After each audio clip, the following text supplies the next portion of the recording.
بنیادی بات یہ ہے کہ یہ پارلیمنٹ ناجائز طریقے سے تخلیق کی گئی تھی، اور یہ جو 2018 کے الیکشن تھے وہ الیکشن نہیں تھے بلکہ وہ سلیکشن تھے، اور یہ کسی بھی صورت عوام کی حقیقی نمائندہ پارلیمنٹ نہیں تھی۔ تو ناجائز طریقے سے جب کسی چیز کی تخلیق ہوئی ہو تو وہ بعد میں اگر کوئی اچھا کام بھی کر لے تو اس کو ہم زیادہ تر اپریشیٹ نہیں کر سکتے۔ دوسرا، جو اس سے پہلے پی ٹی آئی کا جو دور تھا اس میں تو اس ناجائز پارلیمنٹ کے ساتھ بھی بہت ناجائز سلوک کیا گیا، اور اس کے ہوتے ہوئے ایک تو عموماً آرڈیننس سے کام چلایا گیا، دوسرا اگر قانون سازی کی بھی گئی تو ہم نے یہ روایت دیکھی کہ ایک ایک دن میں 35 بل وہ منظور کروائے گئے، اور تیسرا اس وقت بھی یہ لگ رہا تھا کہ پارلیمنٹ کو باہر سے کہیں چلا رہا ہے، اور حقیقت یہ ہے کہ ایک ادارے کے ایک وہ معمولی سے عہدیدار جو ہے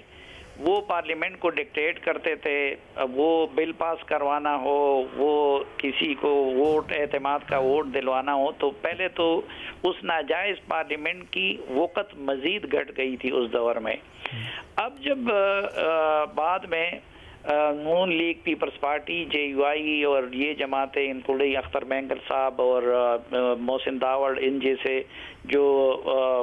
لبرل خیالات کے حامل لوگ تھے، جب وہ آ گئے تو پہلے تو ان کو یہ چاہیے تھا کہ وہ اس ناجائز پارلیمنٹ کی عمر کو طوالت نہ دیتے،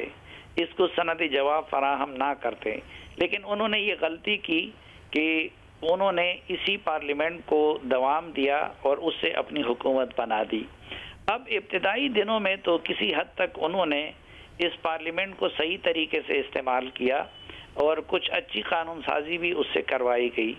لیکن آخری دور میں